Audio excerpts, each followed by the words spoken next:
Eu quero convidar os amados a abrirem as suas Bíblias.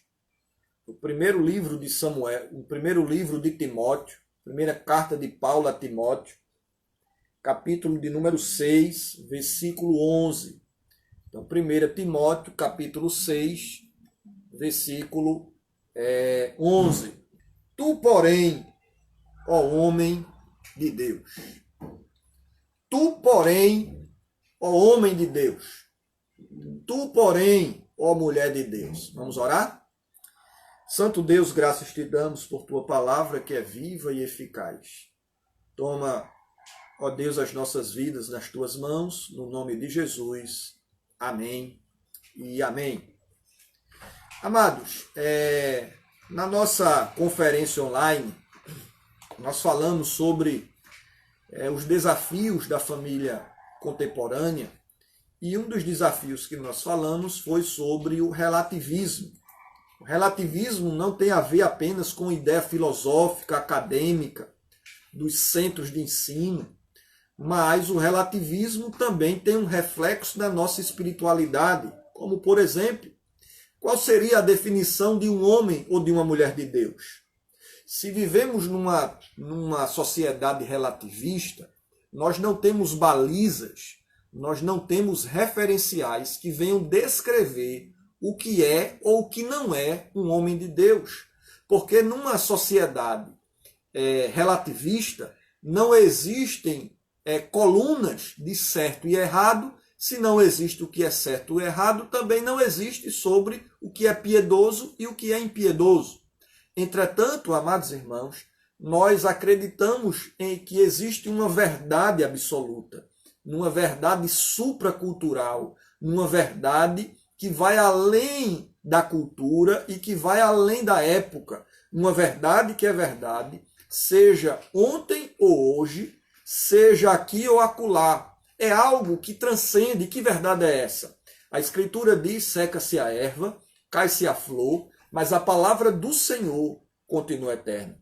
Passarão os céus e a terra, mas as minhas palavras não hão de passar. Então, um homem e uma mulher de Deus, ele tem sinais, ele tem evidências. E quais são essas evidências? Essas evidências vão além de um misticismo, essas evidências vão além de uma sensação individual, de uma alta análise do ser, mas a verdadeira espiritualidade, ela deve encontrar uma expressão e um referendo nas Sagradas Escrituras. É interessante que o apóstolo Paulo, ao escrever aos Coríntios, no capítulo 14, quando ele chega para os espirituais, ou os pseudos espirituais da igreja de Corinto, ele diz algo interessante e ousado. Ele chega e diz assim: aquele que pensa que é profeta ou espiritual, reconheça que aquilo que escrevo é palavra de Deus. Ou seja, Paulo condiciona a vocação e a própria espiritualidade ao reconhecimento de que a Bíblia é a palavra de Deus. Ou seja, qualquer tipo de espiritualidade que não seja acolhida nas lições da palavra de Deus é misticismo, é paganismo. A minha espiritualidade não deve nascer apenas de uma sensação mística, mas deve brotar das páginas da palavra do Senhor. Portanto, feito esse alicerce, eu gostaria de descrever alguns sinais de um verdadeiro homem ou de uma verdadeira mulher de Deus. Deixe sua Bíblia aberta e seu coração também. O primeiro sinal de um homem ou de uma mulher de Deus é que um homem de Deus, ele é identificado por aquilo que ele foge. Versículo 11.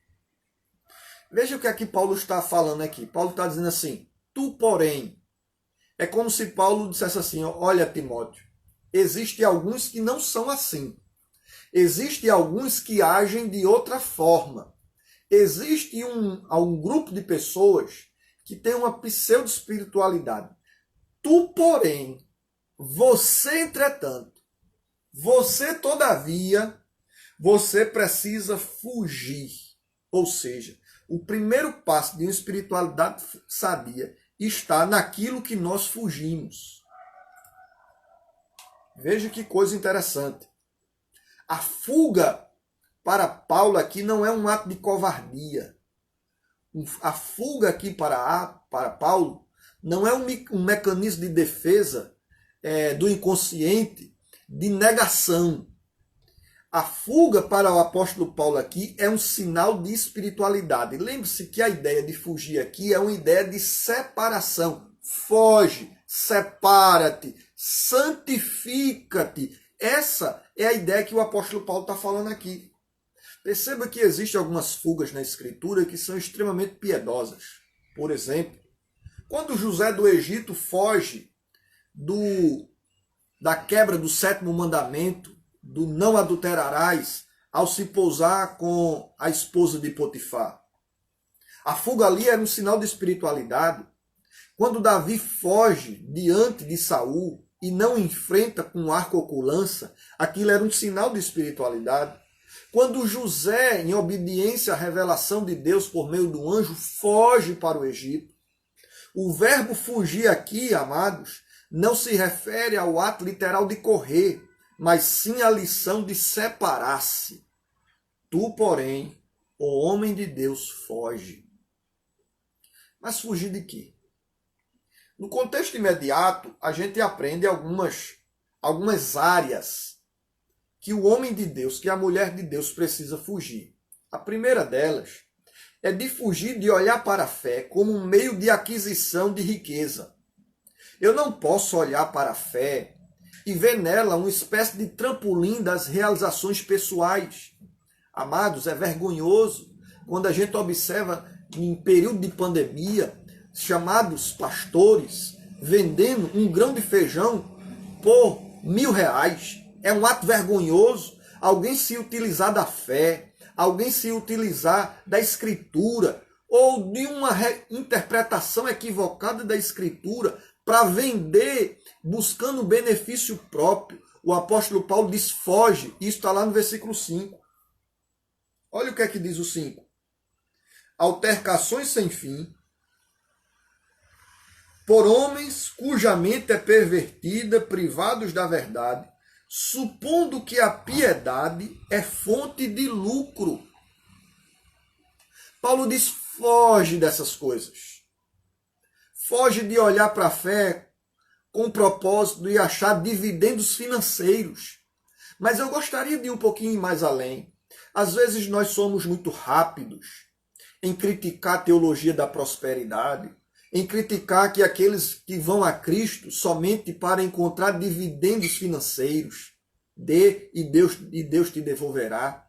Mas existe uma outra ala evangélica que critica a teologia da prosperidade, mas que parece que só busca a fé por meio de dividendos familiares.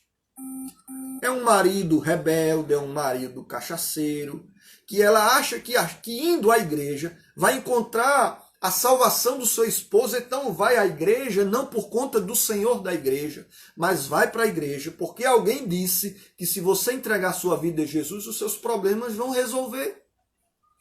Se assim vamos, amados, para Cristo, nós estamos com a teologia da prosperidade das emoções e não da riqueza. Eu vou a Cristo e Ele vai me abençoar, eu vou a Cristo e Ele vai me dar satisfação, eu vou a Cristo e o meu casamento vai melhorar. O que isso tem de diferente da teologia da prosperidade que busca riquezas? Nada. Nós temos uma ruma de crentes que vão à igreja apenas enquanto aquilo lhe traz bem.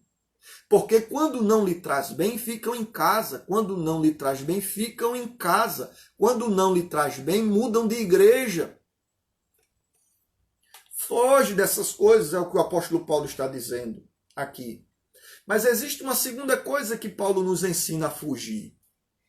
Isso está lá em 2 Timóteo, capítulo 3, versículo número 5. E Paulo vai dizer, foge da aparência de piedade.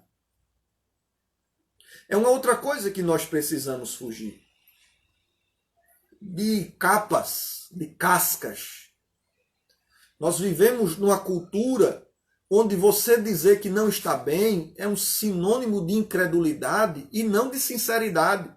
Você já ouviu alguém dizer assim, pastor, eu tenho que dizer que está bem, né? Para ficar bem. Parece que são adeptos da palavra tem poder, e se eu disser que está bem, tudo vai ficar bem. Se eu disser que não estou bem, então isso é um ato de incredulidade, isso é um ato de falta de fé. Amados irmãos, reconhecermos os nossos sofrimentos não é um ato de incredulidade, e sim um ato de sinceridade. Você já imaginou nos cegos, nos aleijados, que Jesus chega e diz assim, o que é que você quer? E eles diziam assim, não quero nada não, está tudo bom. Amados irmãos, algumas curas só virão por meio do reconhecimento das doenças. Então, se você é cego, não tenha medo de tatear. Se você é manco, não tenha vergonha de mancar. Se você está sofrendo, não fique constrangido em chorar. Foge da aparência de piedade. Mas existe uma outra coisa que Paulo nos ensina a fugir. Paulo nos ensina a fugir de vãs discussões. Ou, na linguagem de Paulo, de filosofias vãs. O apóstolo diz assim, foge dessas discussões. Existem algumas discussões, amados irmãos, teológicas, que nós não vamos chegar a uma conclusão nunca. É ingenuidade achar que vamos resolver o problema do arminianismo com o calvinismo, da predestinação simples ou dupla. É ingenuidade acharmos que vamos solucionar o problema histórico se Jesus vem antes do milênio ou depois do milênio. É ingenuidade nós tentarmos resolver essas questões. É ingenuidade nossa em enveredarmos por batalhas do WhatsApp, por questões políticas. Nós não vamos resolver. E quando chega num ambiente, amados irmãos, de confusões, o apóstolo Paulo diz assim, foge de vãs filosofias, de discussões sem sentido, que não vão produzir nada. O homem de Deus é identificado por aquilo que foge. Mas em segundo lugar, o homem de Deus ele é identificado por aquilo que ele segue. Olha o que é que a Bíblia diz, versículo 11. Tu, porém, ó homem de Deus, foge destas coisas, antes segue a justiça, a piedade, a fé, a constância e a mansidão. Olha o que é que Paulo está dizendo aqui. Paulo está nos ensinando que não basta separar-se do errado, é necessário seguir o certo. Não basta se afastar da iniquidade, correr do pecado, é necessário se aproximar, seguir a justiça. O que o apóstolo está nos ensinando aqui é que tu, porém, ó homem de Deus, tu, porém, ó mulher de Deus, siga uma vida santa. Porque diante de Deus, amados irmãos, quem somos é mais importante do que o que fazemos. Perceba que o Senhor está sempre repreendendo-nos quando o fazer não vem acompanhado do ser. E a gente vê isso desde Caim. Olha para Caim. Ele traz uma oferta, mas Deus não rejeita somente a oferta. Deus rejeita o ofertante. Ou seja, a oferta e o ofertante devem andar de mãos dadas. O ser e o fazer são amigos, são irmãos univitelinos. O que Paulo está querendo nos ensinar aqui é que se eu for ofertar algo e lá diante do altar de Deus eu me lembrar de que existe alguém contra mim ou eu contra alguém, eu devo deixar a minha oferta, reconciliar com meu irmão, vir e apresentar a minha oferta ao Senhor, porque o ser e o fazer devem andar juntos. Tu, porém, ó homem de Deus, não apenas foge do pecado, mas segue a justiça, segue uma vida santa, segue a piedade, segue a fé, o amor, a constância e a mansidão. Não é suficiente para Cristo fugir da briga. É necessário fugir e buscar a conciliação. Não é fugir para não dar um murro. Não é fugir porque eu não aguento, senão eu vou pegar um revólver. É fugir e abraçar em mansidão. Eita, irmãos, como isso é difícil, né? Mas é o que o apóstolo nos orienta. Então o homem de Deus, ele é identificado por aquilo que ele segue. Mas em terceiro lugar, versículo 12. O apóstolo diz agora: combate o bom combate da fé. O homem de Deus, agora, ele é identificado por quais guerras ele resolve guerrear. Amados, nós vivemos no mundo em guerra. Nós vivemos em conflitos constantes, conflitos existenciais, emocionais, espirituais, físicos.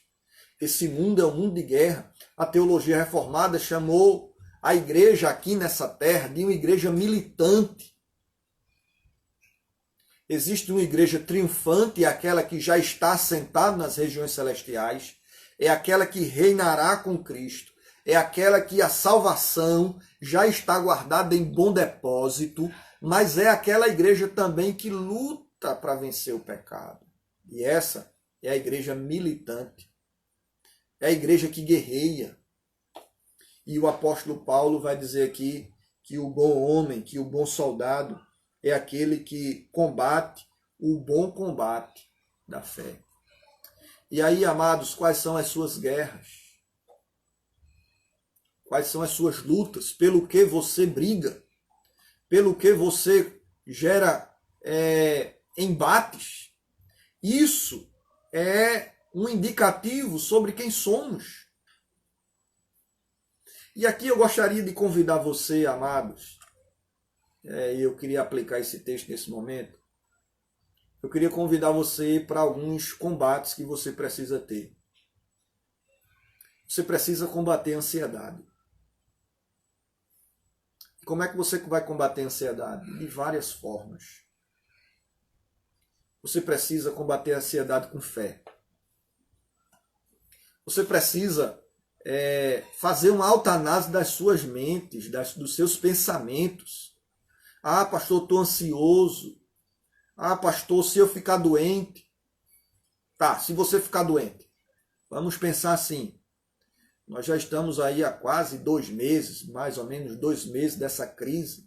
Se a gente for olhar lá para as primeiras notícias, lá de fevereiro, lá de antes do carnaval, aí eu pergunto a você, Deus guardou você até agora? O Deus que guardou você até agora, ele pode guardar um pouquinho mais? Pense nisso. Ah, mas se eu pegar a Covid, tá? Alguém que pegou já saiu do outro lado? Bem, de vez em quando a gente ainda escuta alguns jornais que trazem algumas boas notícias, daquele senhorzinho de 90 anos, de 101 anos, que saiu aplaudido pelos médicos, pelos enfermeiros. Será que isso é uma boa razão para a gente combater pensamentos disfuncionais, pensamentos negativos? Será que existe um bom combate para guardar o nosso coração e a nossa mente em Cristo Jesus? Eu quero convidar você, guarde, combata isso. Lute contra isso. Busque louvores que venham lembrar a você a promessa e o ser de Deus. Em que você está saturando a sua alma? A Bíblia diz que a fé vem pelo ouvir e ouvir a palavra de Cristo. Sabe o que é que eu aprendo aqui, amados? Que quanto mais eu escuto da fé, quanto mais eu escuto da palavra de Deus, mais fé o meu coração será pulsado. Então cante louvores. Escute mensagens. Combata o bom combate da fé. E olha o que é que a Bíblia diz. Toma posse da vida eterna, para a qual também fostes chamados. Meus irmãos, em Cristo nós já estamos. Lembra lá de Efésios? Paulo diz assim, que nós já estamos assentados nas regiões celestes. Na mente eterna de Deus, você já está no céu. Na mente eterna de Deus, nós já somos uma igreja triunfante. Porque nem a morte, nem a vida, nem perigo, nem espada, nem principado, nem potestade, nem coisas dessa vida, nem do porvir poderão nos separar do amor de Deus que está em Cristo Jesus. Isso é razão de bênção, meus irmãos. Combata pensamentos disfuncionais, combata pensamentos negativistas, combata o desânimo. Amados, se a Bíblia diz que é combate, significa que não é uma coisa fácil. Não é um peteleco que vai resolver, é guerra. E a ideia de combate aqui, amados irmãos, a ideia grega é de um combate que gera um esforço. Esse termo aqui era um termo que era usado para os atletas de alta performance. Ou seja, eles precisavam combater constantemente. Você já viu o treinamento de um atleta de alta performance? Exige dele boa nutrição, existe dele boa alimentação, existe dele renúncia de bom sono, existe nele a renúncia de resistir a dores musculares, renúncia de privilégios de uma festa, de uma saída. Você vê aqueles concurseiros clássicos, os estudiosos de Enem. Esse povo, amados irmãos, é um combate, uma constância de horas, de uma disciplina de horas de estudo diário. E o nosso problema é que a gente acha que ora hoje e mais tarde está tudo resolvido. E se eu orar agora, Deus não responder daqui a 2 horas, Deus não é Deus. Misericórdia, amados. Nós precisamos fazer um combate, e esse combate dá uma ideia de um esforço contínuo, chegando até a agonia, ao suor. A sua alma precisa suar. O homem de Deus, ele é identificado por aquilo que ele combate. Mas se você ficar combatendo ideologia, se seu esforço estiver unicamente nisso, de combater governos, você precisa orar pelo prefeito de sua cidade. Ah, mas o prefeito não é do meu lado. Então, para fugir de lados de direita e esquerda, você precisa orar pelo seu prefeito, seja ele quem for. Existem pessoas aqui de outras localidades. Você precisa orar pelo seu governador. Você precisa orar pelo seu presidente. A Escritura nos diz que Deus nos colocou como profetas, com o ministério profético, com o ministério sacerdotal, e nós precisamos fazer isso na terra, amados. Então deixe de só criticar prefeito, governador, presidente. Ore por eles. É a sua missão como servo de Cristo, independente se ele é do lado A, do lado B, do lado centro B, do lado de esquerda B, do lado centro, do lado de cima, do lado de baixo. É a sua missão, é orar. Não fique combatendo irracionalmente isso, tirando suas energias. Ore. Porque essa é a missão que o Senhor nos colocou, de orar pelas autoridades que Deus mesmo constituiu. Ou não cremos mais nisso? 4º lugar, o homem de Deus é identificado por aquilo que ele guarda. Versículo 14. Olhe para a sua Bíblia.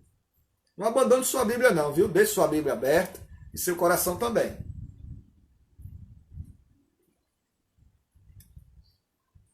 Versículo 14. Que guardes o mandamento imaculado irrepreensível, até a manifestação do nosso Senhor Jesus Cristo. O homem de Deus, quem é ele? É aquele que foge. Foge de quê? Foge da aparência de piedade, foge de discussões vãs, foge de olhar para a fé como instrumento de aquisição de riqueza. Esse é o texto que está dizendo. Quem é o homem de Deus? O homem de Deus é aquele que segue. Segue o quê? Segue a justiça, a piedade, a fé, o amor, a constância e a mansidão. O homem de Deus, a mulher de Deus, é identificado por aquilo que ele combate. Combate o quê? O bom combate da fé. E toma posse da vida eterna.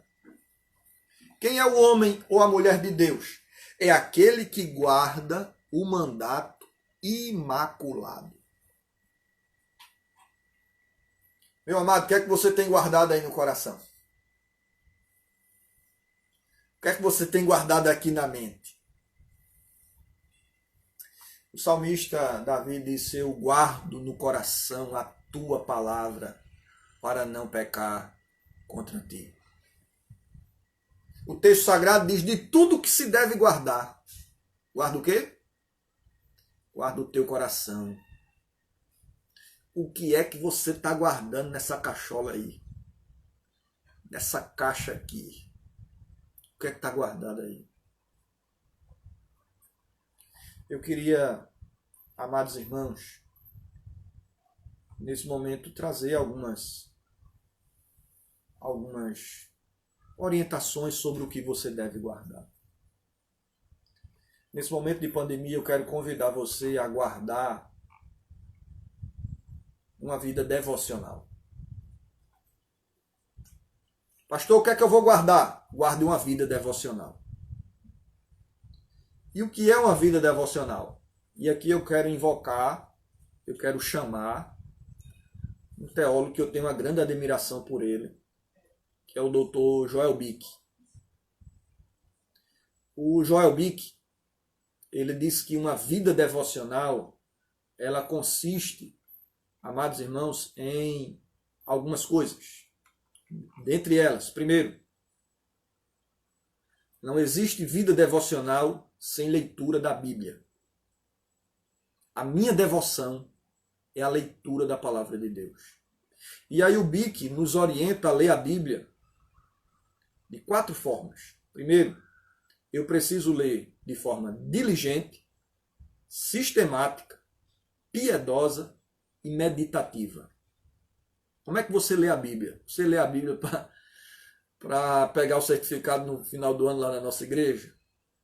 Você lê a Bíblia para uma espécie de descargo de consciência da fé? Para bater um cartão da espiritualidade? Você lê a Bíblia por um ato de religiosidade? O Bick disse que você precisa ler com diligência. E o que é com diligência?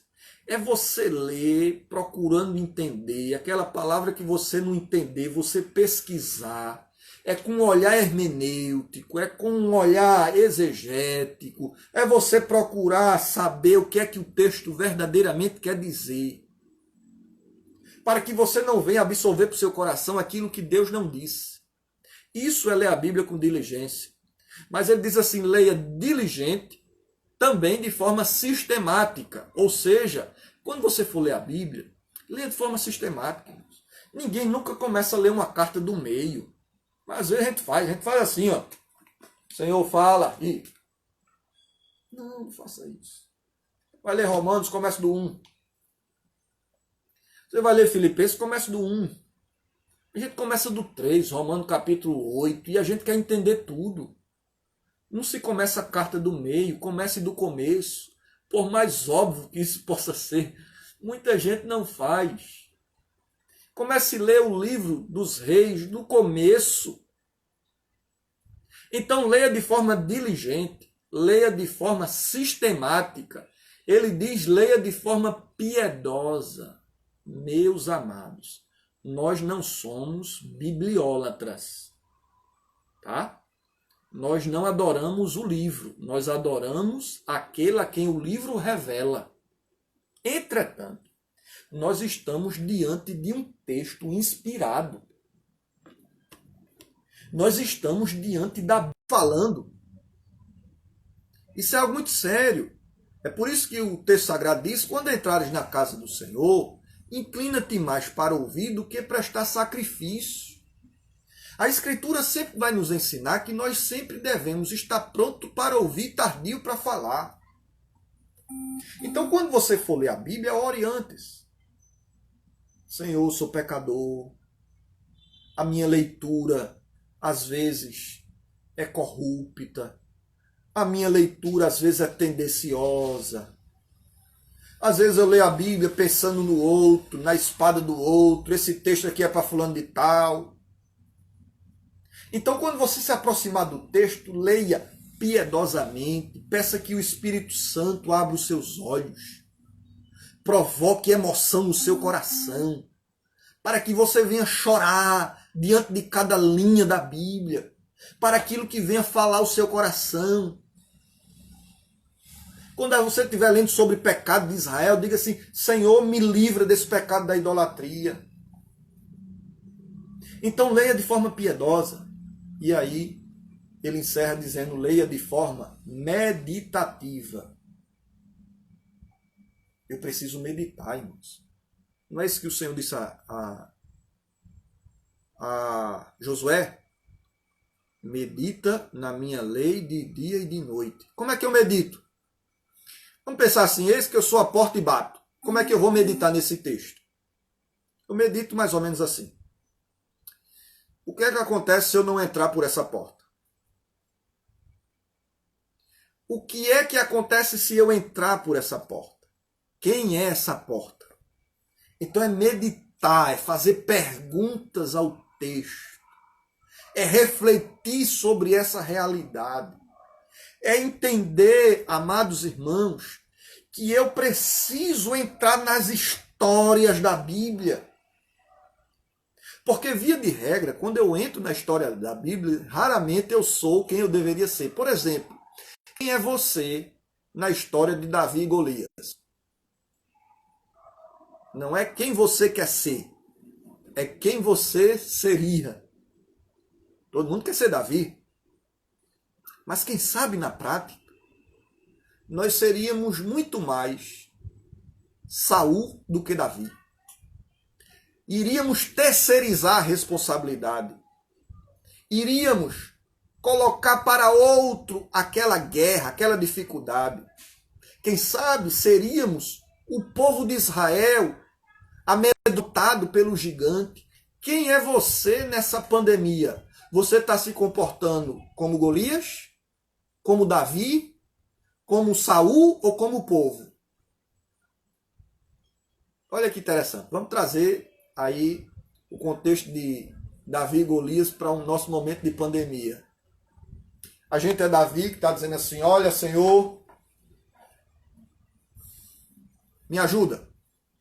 E aí a gente olha lá para a pandemia e diz assim, olha, tu vens a mim com gripe, com tosse e com falência, mas eu vou a ti, em nome do Senhor dos Exércitos, o Deus de Israel. Quem eu sou? Ou eu sou lá o povo que fica lá escondidinho, dizendo, meu Deus, tem misericórdia, faz 40 dias e 40 noites e a gente não tem coragem para sair de casa. A gente não tem coragem nem para olhar para aquele guarda-roupa ali, para aquele gigante. Quem eu sou? Isso é meditar, amados irmãos. E muitas vezes nós não somos Davi. Nós estamos mais parecidos com o povo, com medo. Estamos mais parecidos com Saul, terceirizando as nossas responsabilidades espirituais, seja na família, seja na igreja, seja no trabalho. Então, o que é que você deve guardar? Guarde a sua vida devocional. E o que é guardar a vida devocional? É guarde uma leitura da palavra de Deus.